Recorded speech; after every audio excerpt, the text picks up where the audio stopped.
ক্যাম্পাসে গণতন্ত্র শিক্ষার অধিকারকে প্রান্তিক ছাত্রছাত্রীদের কাছে পৌঁছে দেওয়া, ড্রপ আউট বন্ধ করা, স্কুল প্রাঙ্গণ কলেজ প্রাঙ্গণে শিক্ষার ক্যাম্পাসে যৌন হেনস্থা বন্ধ করা সহ গোটা শিক্ষা ব্যবস্থার দুর্নীতিকে রোধ করার জন্যে তারা বিকাশ ভবন অভিযানের কল দিয়েছিল। কিন্তু বিগত 13 বছরের মতোই এ রাজ্যের সরকার ফিরে পুলিশ পাঠিয়ে তাদের উপরে দমনপীড়ন করে, মারধর করে এবং সর্বভারতীয় সাধারণ সম্পাদক সহ এ রাজ্যের ছাত্রদের সম্পাদক সভাপতি সহ একাধিক ছাত্রদেরকে আটক করে।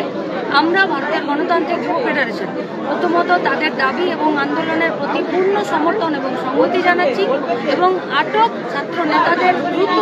নিঃশর্ত মুক্তির দাবি জানাচ্ছি। যদি এই প্রসঙ্গে কোথাও কোনো দীর্ঘসূত্রিতা হয় তাহলে ডিওয়াইএফআই শিক্ষক, অভিভাবক, ছাত্র ছাত্রী সকলকে নিয়েই এই আটক ছাত্র নেতাদের অবিলম্বে নিঃশর্ত মুক্তির দাবিতে রাস্তায় নেমে বৃহত্তর আন্দোলনে